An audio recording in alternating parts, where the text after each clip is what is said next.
Hello, this is the luckiest maths teacher in the world. Thank you so much for tuning into this video in which we will look at rates. So you've already looked at ratios, which compare two quantities of the same type. Rates, on the other hand, compare two quantities of a different type.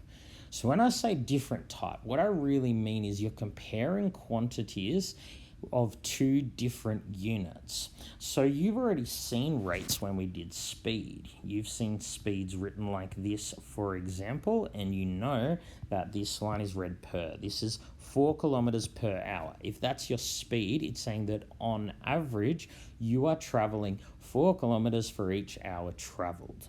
So rates are always written like this. There's a number and then it's one quantity per second quantity. The reason we can't really write this as a ratio is because these are different units. Kilometers measures distance and hours measures time. So the units here are completely different. They're measuring something completely different. So that's what rates are. All speeds kind of look like this. Now what we're going to do in this video is we're going to use rates to find quantities. Sometimes we'll be finding this quantity and sometimes this one. And that's what this note here means. If you're finding the first quantity, you multiply, and the second quantity, you divide. Now, hopefully that'll be clearer after I do an example. So let's suppose that in a town there are 10,000 people in an area of 400 kilometers squared. We're going to write this as a rate. Now, 10,000 divided by 400, more than welcome to use your calculator, is 25. What does this mean? It means that on average there are 25, I'm going to write P for people, per square kilometre in the town. That's actually how population density is measured. It's measured as people per square kilometre. It gives an indication of whether a locality is crowded or sparsely populated or whatever. It doesn't mean that in every single square kilometre there are 25 people. Again, this is an average. So this is the rate. Now what we're going to do, we're going to say if the town centre is 12 kilometres squared, how many people would we expect to live there? So we're finding this quantity, the first quantity. We are finding a number of people. To find the first quantity, we multiply. So this kind of makes logical sense. If there are 25 people per square kilometre on average, in 12 square kilometres, we just expect 12, what's 25, which is 300 people. All right, what about C? A suburb in the town has 3,000 people. What would we expect its area to be?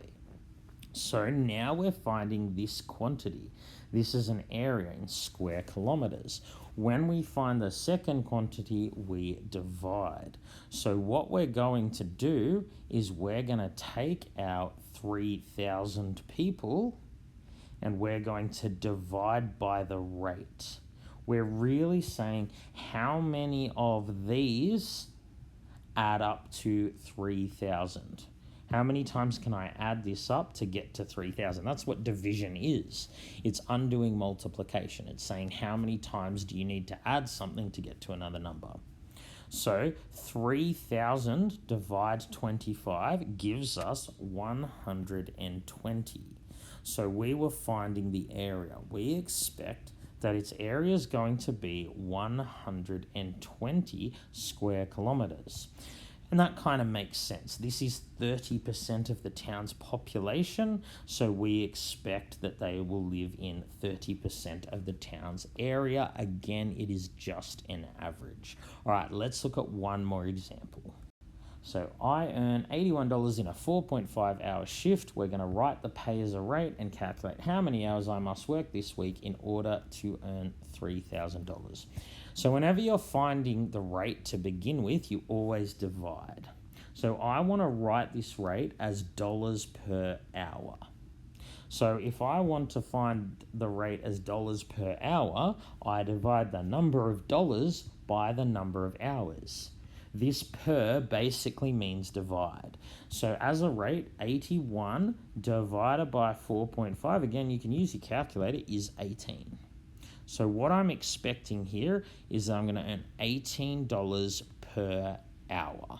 Okay, so we've done the rate. This is a rate. It's comparing two quantities of different units. One measures money, one measures time. So now that I've got the rate, I can calculate how many hours I must work in order to earn $300. I'm finding this quantity, how many hours. So when I'm finding the second quantity, I always divide. I'm going to divide the 300 by the rate. Again, I'm just saying how many of these do I need to add up in order to get this? Now, if I divide 300 by 18, I actually get 16.6 recurring. I don't get a whole number. What exactly does that mean? It means that if I work for only 16 hours, I will be just short of the $300. In fact, if I work 16 hours, 16 times 18 is 288. So 16 hours is not quite enough to get me $300.